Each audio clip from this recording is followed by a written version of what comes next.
Empowering Indigenous Education, a policy for skills development and teacher support in Indigenous communities. Presented by Group EDUKADA. We adhere to academic integrity and ethical use of AI in doing this video. Good day, everyone. I am Dana Kate Wagas, and on behalf of our group Educada, I am here to introduce our policy proposal entitled Empowering Indigenous Education, a policy for skills development and teacher support in Indigenous communities. Education is often seen as a tool for empowerment, but for many indigenous communities in the Philippines, it remains a site of exclusion and cultural loss. Shaped by colonial histories and centralized policies, our education system often ignores indigenous knowledge, languages, and lived experiences. These challenges are worsened by overlapping inequalities like ethnicity, poverty, geography, and lack of institutional support. As McCarthy and Lee 2014 argue education for indigenous people must go beyond access. It must be support, self-determination, and cultural revitalization. This policy calls for a shift, one that centers indigenous voices and promotes skills-based, culturally sustaining education through community-led teacher training and localized curricula, turning education into a tool for resilience, identity, and justice. The government bodies such as Technical Education and Skills Development Authority, Department of Education, Commission on Higher Education, and National Commission on Indigenous Peoples help for the betterment of the Indigenous Peoples community through giving their utmost support in primary, secondary, tertiary education, skills development, teacher support, and through protecting the IP community's overall well-being, beliefs, customs, and traditions. Policymakers should also consider the fact that there is a need to empower each IP member in the community through inclusion of culturally relevant training, programs, and multicultural demands of Indigenous peoples to bring back their passion for education, learn new skills for better work opportunities, and encourage teacher support to IP teachers. Moving forward, in writing our policy paper, our research is grounded in a critical and culturally sensitive framework. So it is one that seeks to understand and not overlook the lived realities of indigenous learners. So we adopted analytical lenses such as power dynamics and intersectionality, inspired by the work of Victor Iniano in 2016, entitled The Human Rights Education in Asia Pacific, Volume 6. So this framework allows us to move beyond surface level observations and explore the systematic inequities that have shaped the indigenous learners' experiences for decades. So rather than treating education as a neutral or one-size-fits-all process, our group recognized that it is a structure embedded with cultural assumptions, many of which that have historically excluded the indigenous identities. So by applying the lens of power dynamics, we exposed how indigenous students have often been placed in educational systems that disregard their heritage and community values. So as per Victorianiane assert in their research, they are uh, connecting it as these institutions tend to emphasize assimilation, not inclusion.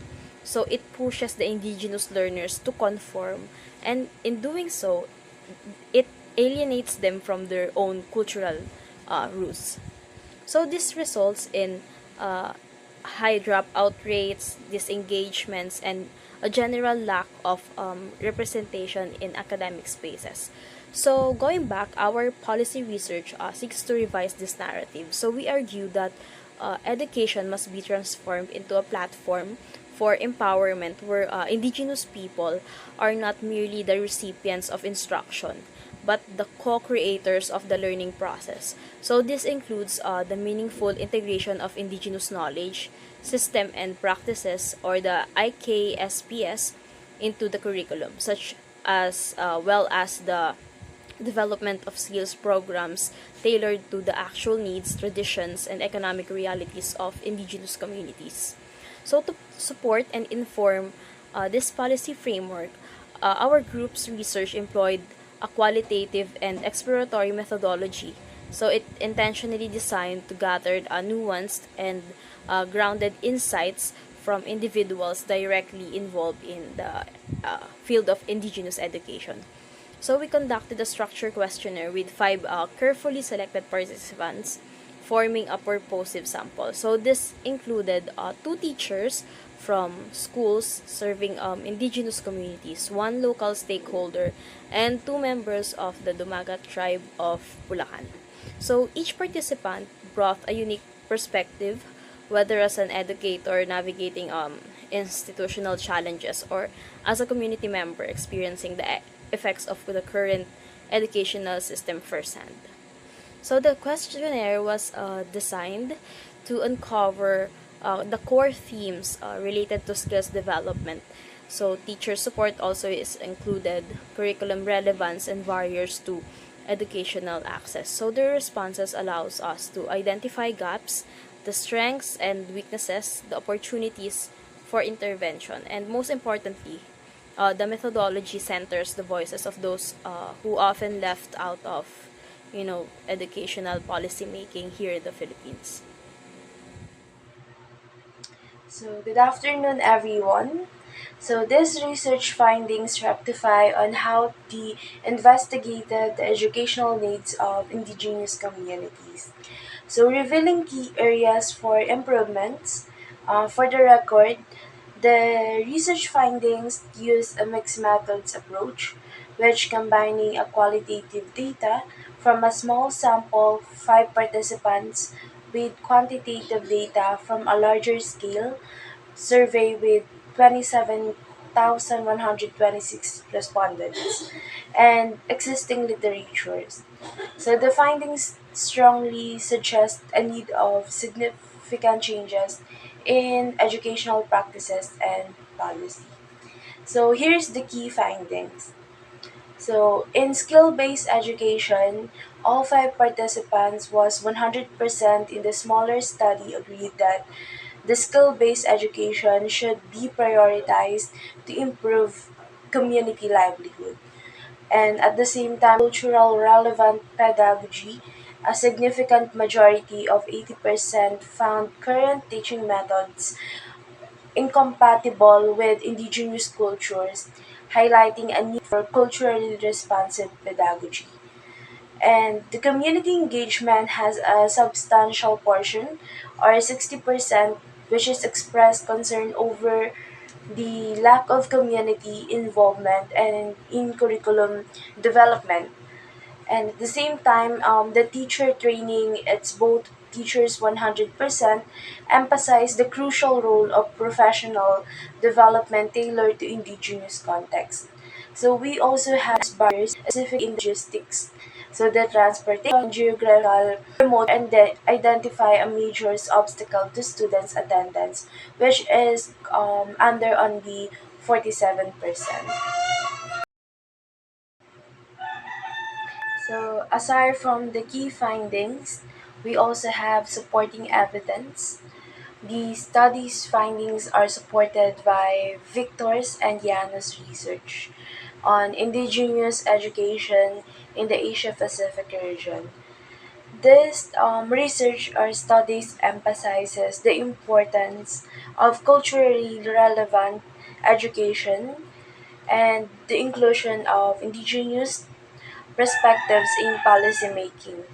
So furthermore, the data from the HREAP V6 perceptional surveys of 27,126 respondents reinforces the need for a human rights-based approach to education, ensuring that the indigenous voices are heard and considered in policy formulation. Analyzing our research findings, all of our 5 participants agreed that skills-based education should be prioritized, enabling a shared desire for initiatives that benefit neighborhood livelihoods. Majority of the respondents answered that present teaching techniques are incompatible with indigenous cultures, indicating a widespread discontent with strict, conventional pedagogies along with lack of community engagement in curriculum development. It is then emphasized that professional development is important in Indigenous context. Moreover, transportation issues and remote geography serve as barriers to student attendance, highlighting the need for localized or mobile learning solutions. As referenced from the excerpt of HREAP Volume 6, it is important to employ a human rights-based methodology to evaluate changes in education programs, valuing direct experiences and opinions of the speaker, an IP member, for example. This inclusive approach ensures that their voices are heard and considered, making it possible for a policy formulation centered to their realities, experiences, and needs. Moreover, it is important that Indigenous children have access to culturally appropriate learning that caters to their livelihood skills and cultural identity. It is important that IP discussions are embedded in their curriculum starting from early childhood education. This is to show them how important education is in their communities that is catered and tailored from their traditional knowledge. Our recommended policy is the integration of TESDA-led skills development programs directly with Indigenous communities. This approach aims to equip Indigenous peoples with practical and culturally relevant skills, promoting not just employment but empowerment. By decentralizing training centers and offering community-based certification programs, the government can bridge the gap between education and sustainable livelihood. As UNESCO 2018 emphasized, inclusive and culturally responsive training is essential to reduce inequality and promote economic resilience. Now it is a time to act. We must break the cycle of marginalization by providing Indigenous communities with tools for self-reliance and dignity. Education must not stop at the classroom, it should lead to livelihood. Next steps include first, presenting this proposal to TESDA and NCIP for consideration in their interagency agenda. Second, launching a pilot implementation in one Indigenous cultural community, featuring mobile training, culturally aligned certifications, and trainers from within the community.